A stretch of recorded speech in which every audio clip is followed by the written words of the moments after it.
में हम बात करने जा रहे हैं एक लेटेस्ट कॉन्सेप्ट है, लेटेस्ट कंट्रोवर्सी है जीएसटी में regarding mismatch between table 6 and table 8A of GSTR 9।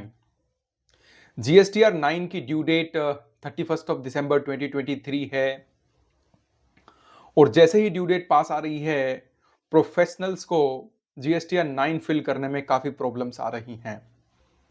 आज हम इस शॉर्ट वीडियो में डिकोड करेंगे कि टेबल 6 और टेबल 8A के जो डिफरेंसेस हैं उनको किस तरीके से हमें समझना है, क्या वो डिफरेंसेस आएंगे ही आएंगे या फिर उनको किस तरीके से मिटिगेट करना है, उनको किस तरीके से रिजॉल्व करना है। तो चलिए स्टार्ट करते हैं अपने डिस्कशन को। और सबसे पहले मैं आपको बता दूं कि टेबल 6A के अंदर जो वैल्यू आती हैं वो आती हैं जीएसटीआर 3B की टेबल नंबर 4A से। टेबल 4A से जो वैल्यूज आती हैं उनका कंपैरिजन होगा जीएसटीआर 8A के अंदर जो वैल्यूज हैं उनसे। 6A के अंदर जो वैल्यूज आई फ्रेंड्स उनका बाइफर्केशन आपको नीचे देना है 6B ऑनवर्ड्स, और उसके बाद 6H के अंदर जो आप रिक्लेम करेंगे क्रेडिट, फॉर एग्जांपल आपने 180 डेज का रिवर्सल किया और उसके बाद जो आपने क्रेडिट रिक्लेम किया वो रिक्लेम्ड क्रेडिट प्लस आपने जो क्रेडिट अवेल किया उसका कंपैरिजन आपको करना है जीएसटीआर 9 की टेबल 8A से। तो जीएसटीआर 9 की जो टेबल 8A है उसके अंदर वैल्यूज आती हैं जीएसटीआर 2A की जो वैल्यूज हैं वहां से, और 2A की जो वैल्यूज आती हैं वो आती है net of credit notes and debit notes. तो 8A के अंदर जो वैल्यूज आई उनका आपको कंपैरिजन करना है 3B के वैल्यूज के साथ। तो अब इसमें ये समझते हैं कि डिफरेंसेस कहां कहां होंगे। आपकी 2A के अंदर जो वैल्यूज आती हैं, 8A के अंदर जो वैल्यूज आती हैं उसमें वो सारे इनवॉइसेस आते हैं जो 2A में रिफ्लेक्ट हुए हैं। बेसिकली 2A एक डायनेमिक स्टेटमेंट है।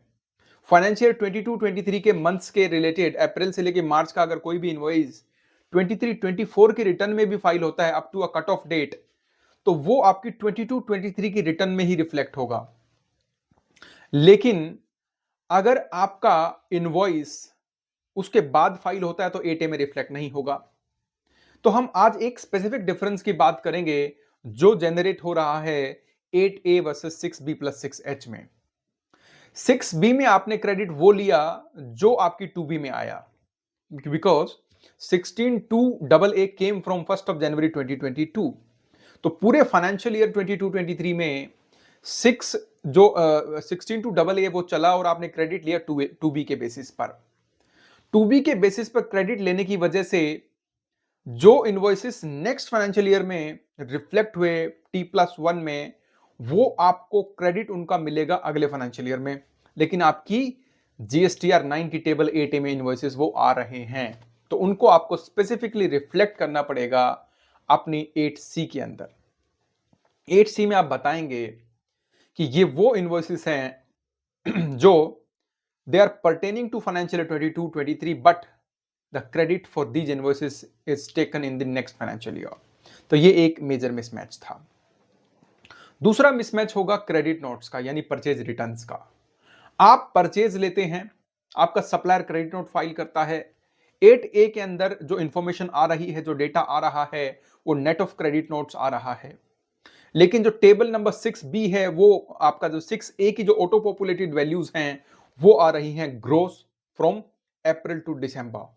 January to March they are net, but April to December they are gross। so वो भी डिफरेंस आपका एक क्रिएट होगा 8A versus 6B plus 6H में। तो फ्रेंड्स ये दो प्रोमिनेंट रीजन थे जिनकी वजह से काफी ज्यादा मिसमैच आ रहे हैं जीएसटीआर 9 की जो टेबल 8A वर्सेस 6A में। I hope you find this video to be useful. Thank you very much for watching this. Have a nice day. Thank you.